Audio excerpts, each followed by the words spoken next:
Assalamualaikum warahmatullahi wabarakatuh. Halo teman-teman semua, perkenalkan nama saya Nurhaliza S. Raja. Saya mahasiswa semester 6 di Fakultas Ekonomi dan Bisnis, Prodi Ekonomi Pembangunan, Universitas Hairun Ternate. Jadi video kali ini saya buat untuk menyelesaikan tugas dari mata kuliah teori dan kebijakan pembangunan di pedesaan. Dalam video kali ini ada 4 poin pembahasan yang akan kita bahas secara bersama. Yang pertama adalah konsep pembangunan ekonomi pedesaan, kemudian tujuan pembangunan ekonomi pedesaan, yang ketiga ada prinsip pembangunan ekonomi pedesaan, dan yang terakhir adalah strategi pengembangan pembangunan ekonomi pedesaan. Untuk itu, yuk simak videonya. Selamat menyaksikan teman-teman. Pertama, soal konsep pembangunan ekonomi pedesaan. Kita berangkat dulu dari definisi pembangunan ekonomi pedesaan ya teman-teman. Jadi pembangunan ekonomi pedesaan ini adalah upaya strategis yang bertujuan untuk meningkatkan kesejahteraan masyarakat di daerah pedesaan melalui berbagai inisiatif yang terintegrasi. Pembangunan ekonomi pedesaan ini adalah upaya untuk bagaimana bisa meningkatkan kondisi ekonomi, sosial, kemudian infrastruktur yang ada di daerah pedesaan tersebut. Ini melibatkan berbagai kegiatan yang bertujuan untuk meningkatkan pendapatan, kemudian kesejahteraan, dan kesempatan kerja bagi penduduk di pedesaan. Pembangunan ekonomi pedesaan juga seringkali menjadi fokus penting karena pedesaan ini sering mengalami ketidaksetaraan dalam distribusi kekayaan dan aspek terhadap sumber daya dibandingkan dengan perkotaan, teman-teman. Oleh karena itu, pembangunan ekonomi pedesaan bertujuan untuk mengurangi kesenjangan antara kota dan pedesaan, serta meningkatkan kualitas hidup penduduk pedesaan secara keseluruhan. Salah satu ahli, namanya Mahbub Al-Haq, beliau ini adalah seorang ekonom dan pembuat kebijakan Pakistan yang dikenal karena kontribusinya dalam pengembangan indeks pembangunan manusia dan pemikirannya tentang pembangunan ekonomi yang berpusat pada manusia. Mahbub Al-Haq menyoroti pentingnya mengukur pembangunan desa bukan hanya berdasarkan pertumbuhan ekonomi saja teman-teman, tapi juga indikator-indikator lain seperti kesejahteraan sosial, kemudian kesehatan, pendidikan, dan keadilan.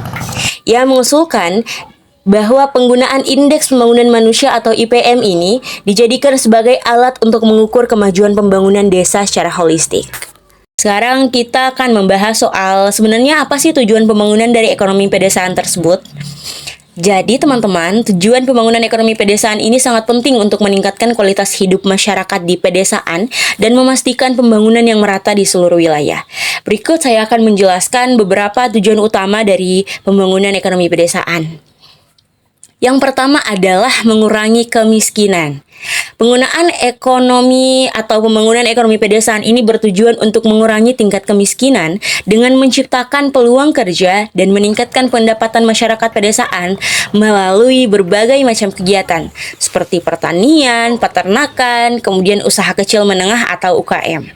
Nah, program pengentasan kemiskinan ini seringkali mencakup pemberian bantuan modal, kemudian pelatihan keterampilan, dan akses ke pasar yang lebih luas.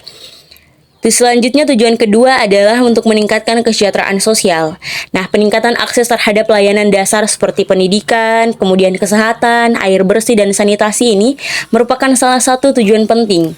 Ini membantu meningkatkan kualitas hidup dan kesejahteraan masyarakat di pedesaan.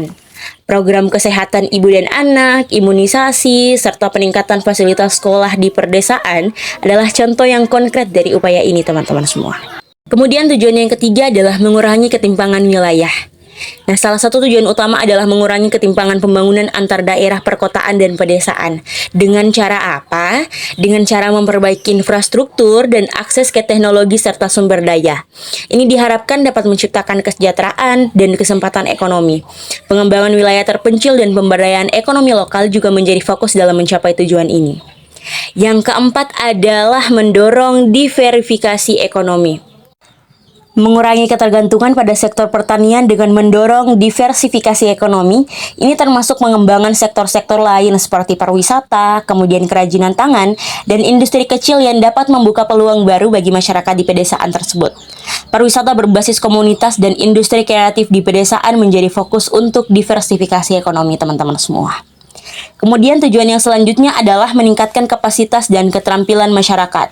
Ini bisa dilakukan dengan memberikan pelatihan dan pendidikan bagi masyarakat di desa untuk meningkatkan keterampilan mereka dalam mengelola usaha, kemudian mengadopsi teknologi baru dan meningkatkan produktivitas. Hal ini bertujuan untuk memberdayakan masyarakat agar dapat berpartisipasi lebih aktif dalam ekonomi lokal. Program pelatihan berbasis teknologi dan peningkatan literasi digital adalah beberapa contohnya. Tujuan selanjutnya juga ada meningkatkan infrastruktur dan aksesibilitas. Nah, pembangunan infrastruktur seperti jalan, jembatan, listrik, dan telekomunikasi ini sangat penting untuk menghubungkan daerah yang ada di pedesaan dengan pasar, pusat pendidikan, kemudian layanan kesehatan. Ini juga meningkatkan aksesibilitas dan mobilitas masyarakat desa. Selain itu, pengembangan jaringan internet di pedesaan untuk mendukung ekonomi digital juga menjadi prioritas dan harus menjadi perhatian bagi masyarakat atau bagi pemerintah setempat. Kemudian selanjutnya adalah yang mendorong partisipasi masyarakat. Meningkatkan partisipasi masyarakat dalam proses perencanaan dan pelaksanaan pembangunan ini menjadi kunci untuk memastikan bahwa program pembangunan sesuai dengan kebutuhan dan aspirasi lokal. Pendekatan partisipatif ini juga membantu dalam membangun rasa kepemilikan dan tanggung jawab di kalangan masyarakat. Nah, dengan fokus pada tujuan tersebut, pembangunan ekonomi di desa diharapkan dapat menciptakan lingkungan yang kondusif untuk pertumbuhan ekonomi yang inklusif dan berkelanjutan, sehingga dapat meningkatkan taraf hidup masyarakat dan mengurangi kesenjangan antar wilayah. Program-program yang dirancang untuk mendukung tujuan ini harus bersifat holistik dan terintegrasi, mencakup aspek ekonomi, sosial, dan lingkungan secara seimbang. Sekarang kita masuk pada prinsip-prinsip pembangunan ekonomi pedesaan. Nah, prinsip ini mencakup berbagai pendekatan dan nilai yang bisa memastikan bahwa upaya pembangunan ini dilakukan secara efektif, kemudian inklusif dan berkelanjutan. Nah, beberapa prinsipnya diantaranya adalah yang pertama ini inklusivitas.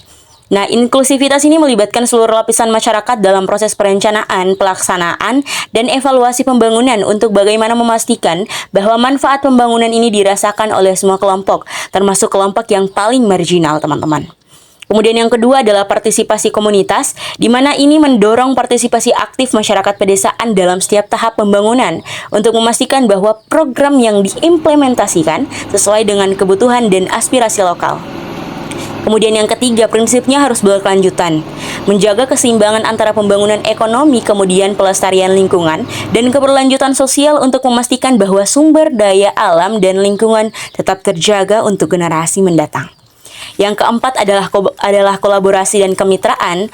Ini mendorong kerjasama antara pemerintah, sektor swasta, kemudian lembaga dan pemerintah dan masyarakat lokal untuk mencapai tujuan pembangunan yang lebih efektif dan efisien.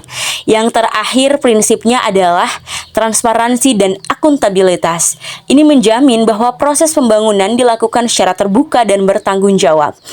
Sebenarnya gimana sih strategi untuk mengembangkan pembangunan ekonomi di pedesaan? Nah, untuk mengembangkan pembangunan ekonomi di pedesaan, ini diperlukan pendekatan yang holistik dan terintegrasi.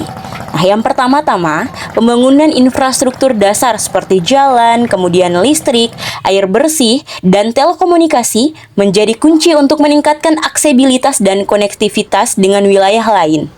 Selain itu, teman-teman, diversifikasi sumber penghasilan menjadi strategi penting dengan mendukung sektor-sektor ekonomi lain, seperti pertanian, peternakan, pariwisata, kerajinan lokal, dan industri kreatif. Investasi dalam pendidikan dan pelatihan keterampilan juga diperlukan untuk meningkatkan kapasitas penduduk pedesaan dalam menghadapi tantangan ekonomi yang kompleks. Kemudian ada akses ke layanan keuangan seperti kredit mikro dan koperasi. Ini juga menjadi hal penting untuk memberikan modal bagi usaha kecil dan menengah di pedesaan. Pembangunan teknologi informasi dan komunikasi seperti internet, kemudian aplikasi mobile dapat memperluas akses pasar dan meningkatkan efisiensi dalam manajemen usaha. Selain itu, pemberdayaan perempuan ini juga menjadi akses yang lebih baik terhadap pendidikan dan peluang usaha menjadi penting dalam memastikan inklusi ekonomi yang merata. Penting juga untuk mengelola sumber daya alam secara kelanjutan agar pembangunan ekonomi tidak merusak lingkungan dan memberikan manfaat jangka panjang bagi masyarakat setempat. Kolaborasi antara pemerintah juga sangat diperlukan. Kolaborasinya dengan sektor swasta, kemudian organisasi masyarakat sipil, ini untuk menciptakan kemitraan yang mendukung pembangunan ekonomi pedesaan. Melalui apa? Melalui investasi, kemudian bantuan teknis, dan penggunaan kapasitas. Seiring dengan itu, pengembangan pasar lokal dan regional serta promosi pariwisata berkelanjutan juga dapat menjadi sumber pendapatan tambahan bagi masyarakat yang ada di desa. Dengan menghadirkan potensi wisata alam, kemudian budaya, dan agrowisata yang menarik bagi wisatawan. Nah, melalui beberapa pendekatan ini, pembangunan ekonomi pedesaan dapat tercapai secara berkelanjutan dan inklusif. Oke teman-teman, jadi itu adalah 4 poin pembahasan yang sudah kita bahas secara bersama tadi terkait dengan konsep pembangunan ekonominya, kemudian tujuannya apa, prinsip-prinsip untuk mendukung pembangunan di ekonomi di pedesaan seperti apa, dan juga bagaimana strategi untuk meningkatkan pembangunan di pedesaan tersebut.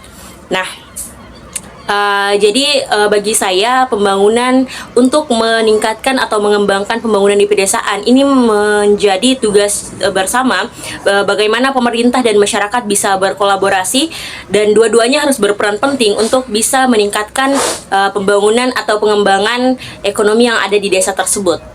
Nah, mungkin itu saja video kali ini. Terima kasih sudah menyaksikan dan semoga videonya dapat bermanfaat untuk kita semua. Terima kasih teman-teman. Assalamualaikum warahmatullahi wabarakatuh.